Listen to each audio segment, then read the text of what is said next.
nós vemos Jesus enviando os seus 12 apóstolos. E então Jesus envia os seus 12 apóstolos e os dá então uma missão de irem até às ovelhas perdidas de Israel, as quais andavam como ovelhas desgarradas, as quais não tinham pastor, as quais andavam como ovelhas desgarradas e andavam sem pastor. Jesus então levanta esses 12 homens, os 12 apóstolos, e então os envia, lhes dando então virtude e poder para então curarem, para libertarem o povo e para pregarem então para o povo que o reino dos céus estava próximo. Pois esse Jesus, sendo o Messias que eles tanto esperavam, esse Jesus, esse Messias, ele representava o reino de Deus na terra. Por isso a pregação era: o reino de Deus está próximo. Então Jesus ordena a esses 12 a ir, mas antes Jesus diz algo para eles, e então é isso que eu quero partilhar com vocês hoje. Jesus envia eles e os ordena a pregar as boas novas acerca do reino. Então eu convido vocês a abrir a Bíblia no Evangelho de Mateus, no capítulo 10, no versículo 14 e 15. Nós vamos ler essa passagem. Então neste versículo Jesus diz, Jesus então manda eles, e então Jesus lhes diz: se ninguém, verso 14, se ninguém vos receber, nem escutar as vossas palavras, saiam daquela casa ou cidade e sacudam o pó de vossos pés. Verso 15, em verdade vos digo, que no dia do juízo haverá menos rigor para o país de Sodoma e Gomorra do que para aquela cidade. Então, para entendermos o que Jesus falou aqui, para nós interpretarmos aquilo que Jesus falou aqui, nós precisamos então entender primeiramente o que significa Sodoma e Gomorra. Quem eram? Que povo era esse? Sodoma e Gomorra, eles foram duas cidades onde Deus pronunciou juízo sobre elas por causa do pecado que eles cometiam, por causa de que eles estavam ligados então às imoralidades, ligados já à homossexualidade, a perversões sexuais. Nós vemos em Gênesis que o sobrinho de Abraão, Ló, ele estava lá em Sodoma. Ele estava então em Sodoma com a sua família. E então nós vemos que Deus determinou juízo sobre aquelas cidades. E então Abraão, quando soube disso, Abraão começou a clamar a Deus por misericórdia. Começou a clamar a Deus por misericórdia para que salvasse então o seu sobrinho Ló e a sua família. Nós vemos isso no capítulo 19. Nós vemos Deus então se compadecendo, e então nós vemos Deus enviando 2 anjos que foram então em forma humana, o qual então foram então até Sodoma para tirarem Ló e sua família de lá, antes de Deus destruir a cidade com fogo, de exterminar então aquele povo corrupto, aquele povo contaminado por causa do pecado, por causa das imoralidades, porque não tinham temor e tremor a Deus. E nós vemos então aqueles dois anjos, eles foram lá até aquela cidade.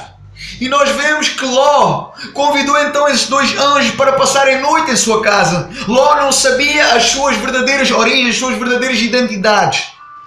Mas os homens de Sodoma, aquele povo corrupto, aquele povo contaminado, aquele povo maldito, aquele povo pervertido, nós vemos que aquele povo ouviu falar que estavam 2 forasteiros na cidade, que 2 forasteiros, 2 homens desconhecidos tinham chegado até Sodoma. E então nós vemos em Gênesis do capítulo 19, do versículo 4 a 8, que aqueles homens desejavam ter relações sexuais com aqueles 2 anjos, com aqueles 2 forasteiros que estavam na casa de Ló. Nós vemos então por aqui a intenção desse povo. Nós vemos que Ló, para poupar esses 2 anjos, nós vemos que Ló até ofereceu as suas 2 filhas, que eram virgens. A verdade é que esse povo, as relações sexuais que eles tinham não eram relações sexuais naturais entre homens e mulheres. Pelo contrário, aquele povo era corrupto, aquele povo era escarnecedor, eles não tinham temor algum diante de Deus. Em Ezequiel, no capítulo 16, do versículo 49 e 50, a palavra de Deus, ela nos diz que, ela nos fala que eles fizeram abominações diante de Deus, por isso Deus os exterminou, ou seja, o pecado daquele povo, ou seja, o pecado daquele povo chegou até Deus, chegou até às narinas de Deus, por isso Deus os exterminou, ou seja, o pecado daquele povo chegou até Deus e Deus exterminou aquele povo por causa do pecado. Eles se entregaram então ao prazer, à fornicação, ao adultério, como está lá em Judas, no Novo Testamento, em Judas, no capítulo 1, do versículo 7. Então, entendendo agora o que significa Sodoma e Gomorra, então nós vamos continuar. Então Jesus está dizendo para os 12 homens, para aqueles 12 homens que ele escolheu, para aqueles 12 homens que ele levantou, para aqueles 12 homens que ele deu uma missão: vão e preguem acerca do reino de Deus. Vão até as casas, vão até as famílias, vão até cidades, vão até cidades e preguem acerca da minha palavra. Então Jesus continua falando, dizendo: mas se ninguém vos receber, como está lá no verso 14, mas se ninguém vos receber, se ninguém aceitar o vosso testemunho, se ninguém aceitar as vossas palavras, se negarem, se rejeitarem, então vocês têm que sacudir os vossos pés, pois eles ouvindo e negligenciando, recusando, eu vos garanto que no dia do juízo, onde todos serão julgados diante de mim, para esses que rejeitaram o reino de Deus, para esses que rejeitaram a minha palavra, a palavra de Deus, para esses que negaram a minha palavra, eu vos digo que haverá mais rigor para Sodoma e Gomorra do que para esses. Por outras palavras, Jesus estava dizendo que esse povo de Sodoma e Gomorra, se ouvisse acerca das boas novas, acerca do reino de Deus, eles com certeza eles teriam se arrependido, mas para eles não houve misericórdia, mas sim espada, mas sim juízo. E que estes que puderam ouvir, que estes que tiveram a oportunidade de ouvir com os ouvidos, de ver com os olhos, porque os sinais eram manifestados, e estes que viram, que ouviram, recusaram e rejeitaram completamente o reino de Deus, negligenciaram completamente o reino de Deus, estes estão condenados completamente e não haverá misericórdia no dia do juízo. É isto que Jesus estava dizendo. É muito sério. Deus então ele envia Jesus, pois em Jesus está a restauração, em Jesus está o perdão, em Jesus está a reconciliação, em Jesus está a salvação. Jesus então ele veio estabelecer o reino de Deus na terra, pela terra, estabelecendo então a palavra, estabelecendo então um caminho a percorrer, estabelecendo então as leis de como aceitar esse reino, de como viver para esse reino e de como chegar até esse reino. Então Jesus ele é o exemplo do reino de Deus na terra. Jesus então ele é o modelo a ser seguido. Jesus então ele veio e exemplificou tudo em sua vida, pregando então acerca do reino e nos dando então a oportunidade de ser salvos, aceitando ele e seguindo ele e percorrendo então o nosso trajeto, o trajeto que ele quer, para que no fim nós possamos alcançar o galardão.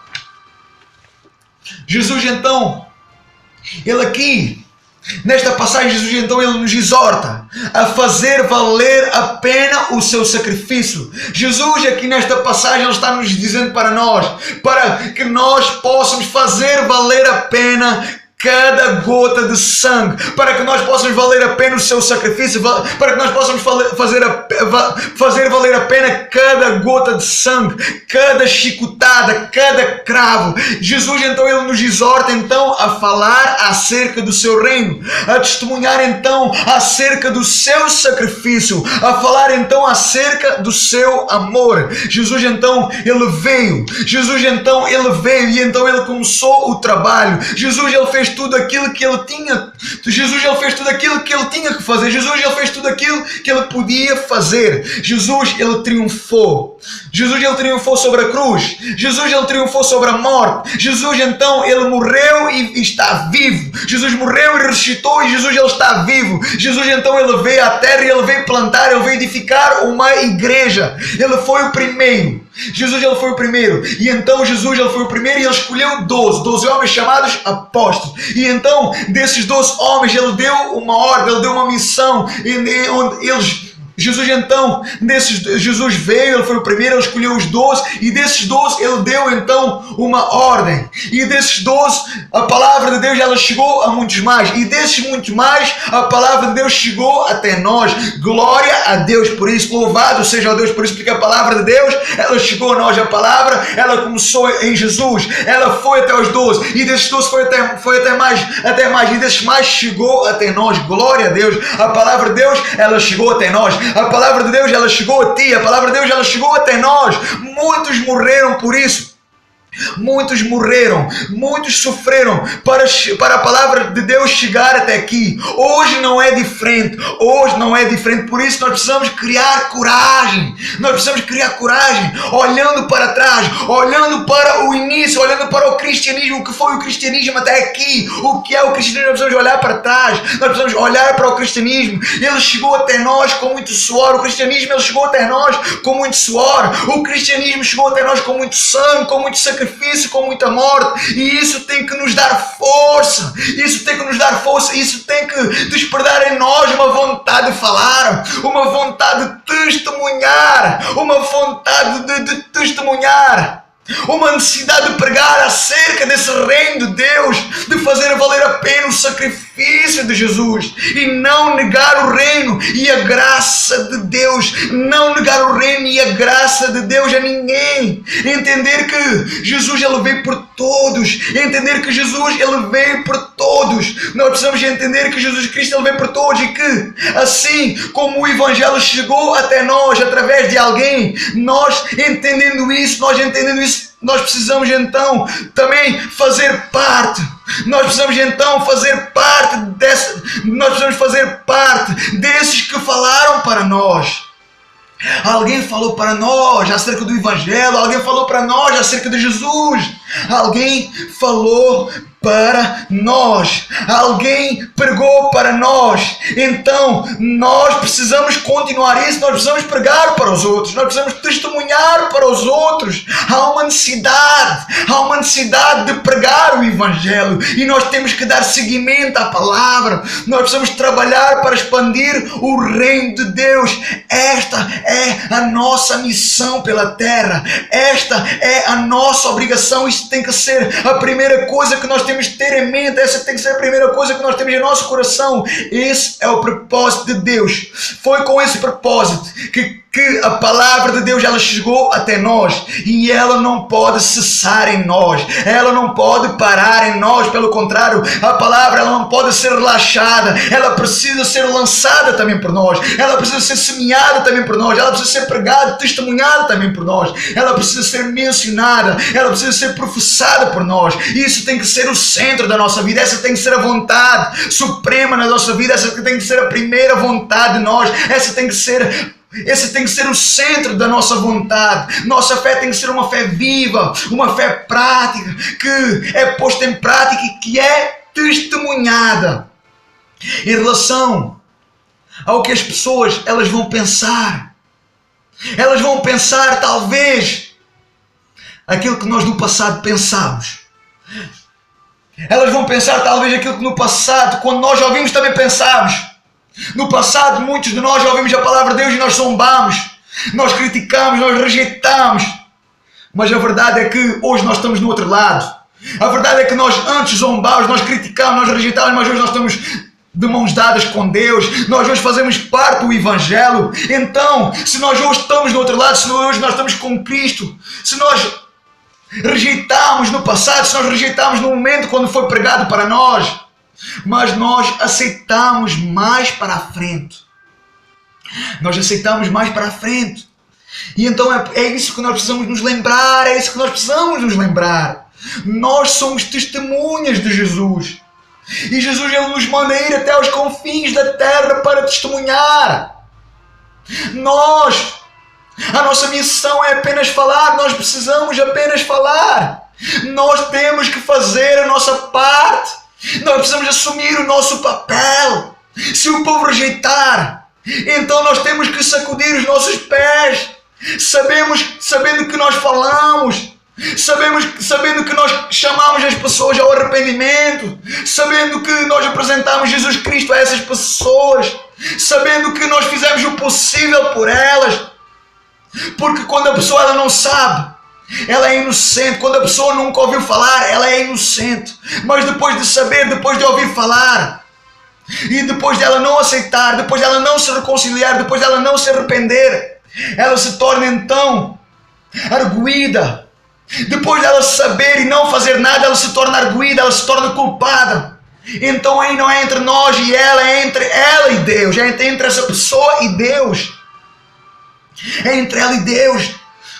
Não somos nós que convencemos, não somos nós que convencemos, nós precisamos falar, para nós basta falar, para nós basta pregar. Não somos nós que vamos convencer, mas sim é o Espírito Santo que convence o mundo do pecado, da justiça e do juízo. E sabemos que a palavra que nós lançamos, a palavra que nós semeamos, a palavra que nós pregamos para as pessoas, segundo a Bíblia, em Hebreus, no capítulo 4, no versículo 12, que diz assim, que a palavra de Deus ela é viva, que a palavra de Deus ela é eficaz e mais cortante do que qualquer espada de 2 gumes, e penetra até a divisão da alma e do espírito e das juntas e medulas, e é apta para discernir os pensamentos e intenções do coração.